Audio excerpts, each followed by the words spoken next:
नमस्कार, आपका स्वागत है पीडी डिजिटल न्यूज में। मैं हूं आपके साथ साक्षी गुप्ता।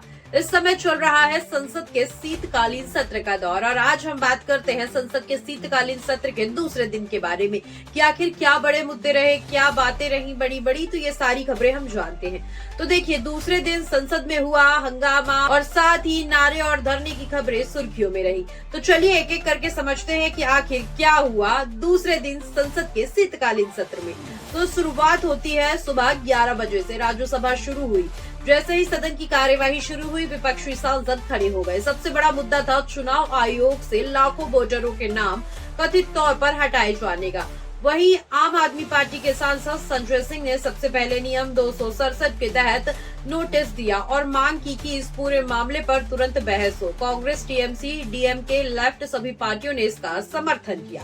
विपक्ष का कहना था कि महाराष्ट्र, झारखंड और हरियाणा जैसे राज्यों में बीजेपी शासित क्षेत्रों में विपक्षी समर्थकों के नाम काटे जा रहे हैं। लोकतंत्र खतरे में है, ये नारे पूरे सदन में गूंजने लगे। इसी बीच शिवसेना यानी कि यूबीटी की सांसद प्रियंका चतुर्वेदी ने एक अलग लेकिन दिलचस्प मुद्दा उठाया संसद भवन में। जी हाँ, उन्होंने राज्यसभा चेयरमैन जगदीप धनखड़ को चिट्ठी लिखकर शिकायत की कि संसद सचिवालय ने एक नोटिफिकेशन जारी किया है जिसमें सदस्यों से कहा गया है कि वे जय हिंद, वंदे मातरम जैसे नारे न लगाएं क्योंकि ये अशोभनीय है। प्रियंका चतुर्वेदी ने इसे देशभक्ति पर हमला बताया है और पूछा कि आखिर जय हिंद और वंदे मातरम कहना गलत कैसे हो सकता है। हंगामा बढ़ता देख उप सभापति ने पहले जो संसद का सत्र था वो 12 बजे तक के लिए और फिर 2 बजे तक के लिए स्थगित कर दिया। नेता प्रतिपक्ष मल्लिकार्जुन खड़गे ने बाहर मीडिया से कई सारी बातें कही और ये जो बातें थी वाकई में सोचने वाली है। तो आइए अब हम जानते हैं कि आखिर मल्लिकार्जुन खड़गे ने मीडिया से क्या कहा। प्रोटेस्ट करते रहेंगे, जो इंजस्टिस है डेमोक्रेसी को बचाने के लिए हम कर रहे हैं। तो उन्होंने कहा, हम लोकतंत्र को बचाने के लिए और अन्याय के खिलाफ लगातार लड़ते रहेंगे।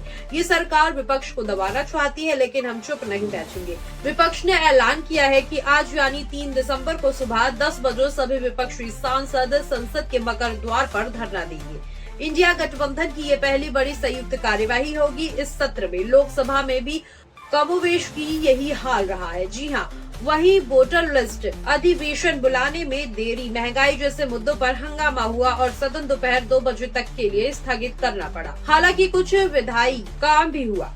सरकार ने पान मसाला और गुटखा पैकेट पर बड़े चित्रमय चेतावनी 90% कवरेज अनिवार्य करने के 2 बिल पेश किए हैं। स्वास्थ्य मंत्री जेपी नड्डा ने कहा कि ये कदम तंबाकू से होने वाले कैंसर को रोकने के लिए जरूरी है। वहीं दूरसंचार विभाग ने संचार साथी ऐप को और मजबूत किया है। अब आप इस ऐप पर एक क्लिक में पता लगा सकते हैं कि आपके नाम पर कितने सिम सक्रिय हैं यानी चल रहे हैं और फ्रॉड सिम को तुरंत ब्लॉक भी कर सकते हैं। ये वही सरकारी ऐप है जिसे सरकार साइबर फ्रॉड रोकने के लिए प्रमोट कर रही है। ऐप में नया फीचर आया है CEIR यानी कि 2.0, जिससे आप एक क्लिक में पता कर सकते हैं कि आपके आधार पर कितने सिम कार्ड चल रहे हैं और अनजान सिम को तुरंत ब्लॉक भी कर सकते हैं। लेकिन विपक्ष ने इसे जासूसी ऐप और नागरिकों की निजता पर हमला बताया है। वहीं विपक्ष ने ऐलान किया था कि वो संचार साथी ऐप की प्राइवेसी पॉलिसी पर भी अलग से नियम यानी 267 नोटिस लगाए। तो ये मुद्दा भी अभी गरमाया हुआ है। कुल मिलाकर जो दिन था संसद का दूसरा दिन, वो हंगामे की भेंट चढ़ गया। प्रश्नकाल नहीं हो पाया, कोई जरूरी बिल पर चर्चा नहीं हुई।